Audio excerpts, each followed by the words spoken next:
Welcome to The Cut. Gunfire Reborn is an early access FPS Roguelite with RPG elements that is currently available on Steam. So what do all those words even mean? If you clicked on this video, I'm sure you're at least familiar with FPSs and RPGs, at least to an extent. These are games played in the first-person perspective, and they involve character building through stats and abilities. This is what Gunfire Reborn is all about. Shooting enemies, leveling up your character, speccing into different builds, and collecting loot along the way. So, what is a roguelite, and how is it different from a roguelike? I'm raising this question because that is exactly what I was googling when I was trying to describe this game to a friend.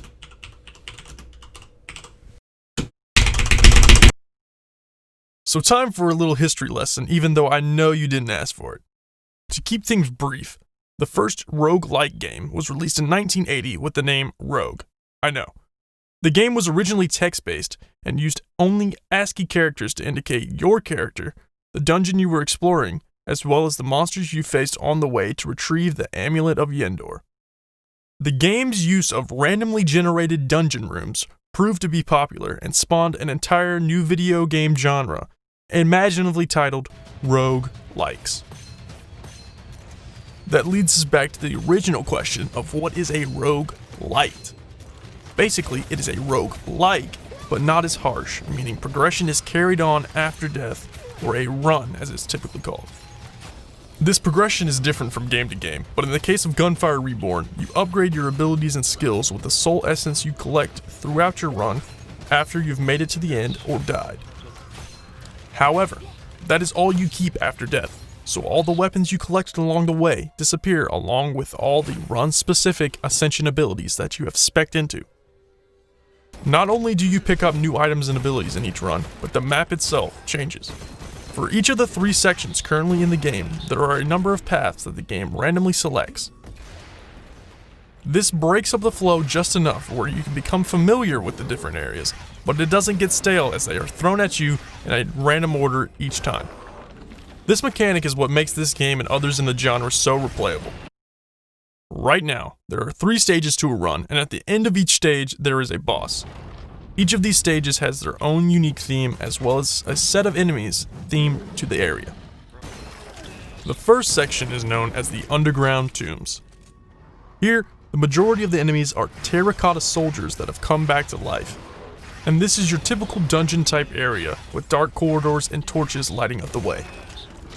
The second stage is a desert ruins-style area filled with bandits, as well as animals, and this is called the Angsey Desert. The final area seems to be a coastal fishing town, and it has aquatic-style soldiers like catfish and other aquatic animals. I couldn't find a name for this stage like I could with the others, so I'm just going to call it the final stage. However, you most likely won't be seeing much more than the first section for a good while after you start. For your first runs, your character will be weak and you will need some basic upgrades in order to progress far and beat the first boss. Dying over and over again may not seem like a lot of fun, but for me actually it was one of my favorite parts. Early on, you were learning the game and leveling early skills quickly, so each run you get further and further and you feel a genuine sense of improvement as you get closer and closer to that first boss. After a while, you'll find what weapons and skills you like and how they work together. From there, you'll start to move up quickly, and soon you'll be tackling that final boss, Yorumi Maru? Yorumi Maru. Or if you're like me and can't say that easily, the giant battleship guy. So, why exactly are you fighting a giant battleship? That I just don't know. Well, there isn't much in terms of story so far, as the main focus is to get the gameplay down first, and then work on a story second. But that doesn't mean there's no story at all. From what I've gathered from loading screens and descriptions for enemies and items, there was an evil aura that has awoken an army. At least, that's what they say for the spearmen, but they say the exact opposite for the grenadier. I don't know. At the very start of the game, you learn about the evil aura, and the respawning system is explained by Uncle Bao, who is the innkeeper at what you're staying in. And he's this cool panda guy that stands behind the bar, and your character chills there at the main menu. The only other piece of story that you get is that you must make your ways to some palace, and I guess this is to stop the evil spirit of some sort. It's not very clear.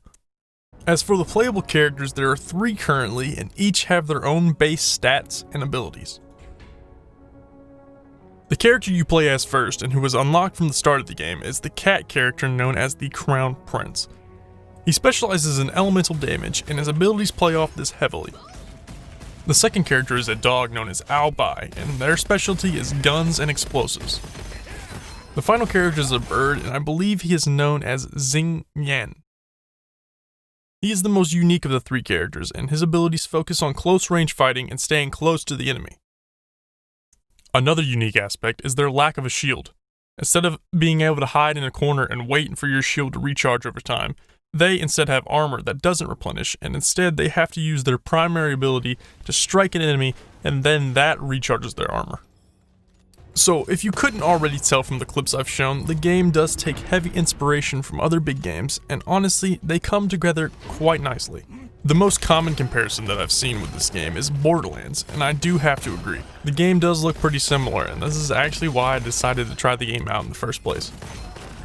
I was recommended the game by a friend, and to be completely honest, when I searched the game up on Steam, I wasn't impressed. And actually, I was turned away by a few of the screenshots that were up on the store page. It was actually when I saw a video on YouTube that I gave the game a second chance. The video I saw was by Morning Afterkill, and while he wasn't my go-to Borderlands 2 guy back in the day, I did know that he does love Borderlands and games similar to it. So knowing that and seeing that he was recommending the game, I decided to bite the bullet and buy it. And for a couple of days, that's all I played with my friend. We didn't stop until we made it all the way through and had our first successful run and took down that final boss. The strong resemblance to Borderlands is what got me interested in the game in the first place, but what exactly is so similar between the two? The most obvious at first glance is the visuals, as they do share that same cel-shaded aesthetic. It's by no means a ripoff, but the similarities are there. Many also like to classify this game as a looter shooter, which I don't quite agree with. While, yes, there is looting and a lot of shooting, it's just not the same level as something crazy like Destiny or Borderlands. For the most part, you hope that a weapon you like drops on the ground or appears in the shop, and then you'll spend your copper upgrading that weapon throughout the run. Though, there are some abilities and weapons in the game that are more than just a little similar. For example, the cat and dog character specials are essentially carbon copy of Maya's phase lock and Salvador's Gunzerker ability from Borderlands 2. Also, some of the animations and secondary abilities for some of the guns seem a little familiar. Like the bone black hole gun thing, which is almost like the same as Zarya's weapon from Overwatch, and the dynamite submachine gun that has the same mechanic where the more bullets that are left in the magazine, you can throw the gun and it does more damage, just like the TDR weapons in Borderlands. Oh, and of course, they have the dopamine-inducing numbers all over the screen that show your damage. I know that's not unique to Borderlands, but I actually really like that, never mind. But this game isn't just like taking elements from other games and mashing them together. It also has its own elements that truly make it unique. The first and my favorite part is how the elemental effects work together in this rock, paper, scissors style system. A great visualization of this is in the guide on Steam by Vanessa, I think.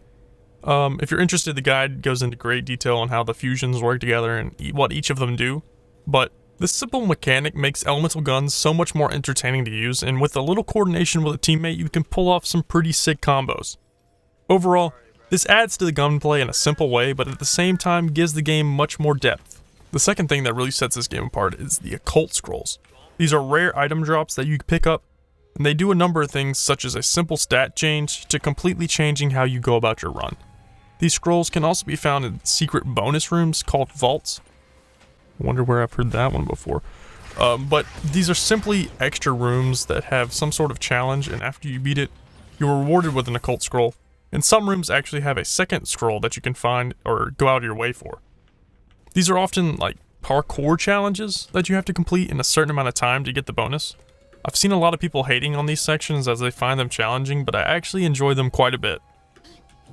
But I do have some problems with the game, and most of them have to do with the difficulty. I know the obvious comeback to this is get good, but the issue isn't the game just being too hard. It's just that the difficulty overall isn't consistent, and there tends to be some large spikes. When you first start off, game progression is going to be hard, and this is expected because you've unlocked barely any abilities and your character is really weak. So, by the time you beat that first boss, you feel pretty good about yourself, and it's really satisfying after all those failed attempts. But then you get to that second stage and you get hit with a slap in the face by this stupid thing, and your whole run is ended. Then you're just left sitting there wondering why this random scrub enemy one-shots you after you just took down that first boss. This is the biggest spike in the game, and the first few rooms of stage 2 seem almost impossible, even when you are finally breezing through the entire stage 1. I understand that this is needed for progression, and that if you were just suddenly so powerful and breezing through the rest of the game, it really wouldn't be that fun. But I just wish there was a little more gradual progression into this instead of just getting absolutely pooped on once you get past that first boss. The main problem is it seems kind of unfair at times when you're surrounded by small enemies and then you have these high damage sniper characters in the back. Especially when there's more than one, as one shot from these guys usually completely wipes out your shield, and if that second one hits you without you realizing that you have no more health left, you're dead. That's your whole run ended right there. This usually leaves you standing behind a rock and cheesing the enemy and getting pot shots in because you can't face them head on, especially when you're such a low level. Obviously, when your character levels up a bit, you can learn to just focus those guys first and not worry about the smaller enemies that are rushing you. But early on, those other enemies do a lot of damage too, so you can't really risk leaving them alone and taking that damage. This also applies to the third stage, as there's also another sniper type character. I think his name's the Catfish Man. Yeah, he will wreck your day, no questions asked. But other than those guys, all the enemy types are genuinely interesting to fight, and they all have some pretty sick designs. But let me take a step back from all the negatives and talk about what I really do like about the game. The biggest one for me is the satisfaction you get after defeating bosses. Even the first one, after a couple times you've got it down pat, but you still get showered with that copper and the loot that comes raining out of his dead body, it's pretty fun. And even when you're not successful and you get wiped out, you still feel a little bit of accomplishment as you're able to upgrade your character, and that next run you're just that little tiny bit stronger. Another great mechanic is the ability to self-revive at a cost though. So along the way you've collected the soul essence, and that's how you upgrade your character at the end. But if you die and you feel like you really want to keep going, you can usually split in half what you've collected and revive yourself immediately, but you can only do it once. Another major positive about this game is the Occult Scrolls and how they completely change how each run goes. Even if you're using the same weapons, a few different Occult Scrolls can completely change how the game feels and how you attack different enemies. This can be bittersweet at times, because after you've gotten used to a powerful build and you're wiping out enemies left and right, you feel pretty weak when you go back to square one.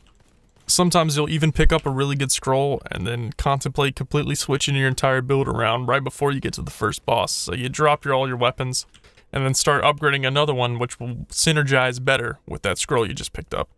When I play games, I'm usually looking into the meta and seeing what build's going to give me the highest damage output. But with Gunfire, I'm really enjoying experimenting and picking up scrolls I've never used before and weapons I've never used before, because it's always genuinely fun and somewhat viable. Now, some builds are way better than others, but you always feel like you can squeeze by with something that's less than ideal. Now, the last thing I want to touch on that's a huge positive for the game is the developers and how active they are in the community. They're always on social media looking for feedback, and they're always trying to add new things to the game to keep it fresh. An example of this is people were complaining that after a while facing the same people over and over again gets stale, so they even added an alternate boss that you can face after you've beat the first one 5 times or more. Now, when I was doing research for this video, I tried to find more information about the development team, and I couldn't really find any of their previous work, so I don't know if it's like 3 or 4 people or a full team, but whatever they're doing it well, so I'd like to applaud them for that. So if you're looking for like a final answer on whether or not you should buy this game, I really think it's worth your money and time. Especially with the Steam winter sale coming up soon, I'm sure it's going to be discounted somewhat, so now would be a perfect time to pick this game up. If you made it all the way to the end of the video, I appreciate you. If you liked it, drop a like and comment down below what you thought or what game I should cover next. I really wanted to get this video out last week, but finishing up finals and school for this semester made it kind of tough. But now I've got some more free time, so if you liked what you saw, consider hitting that subscribe button. And for those of you that gave me support on my last video on Gridiron, thank you. I actually surpassed my goal in 24 hours and I was blown away on how well that video did for my first upload. So thank you, and I hope you stick around for more that's to come. Oh shit! Dang it! No! No! Get me, Bryce! No! Bryce! Get me! Oh! Let's fucking go! Holy crap, bro. Dude, look at all the ammo! This is ridiculous.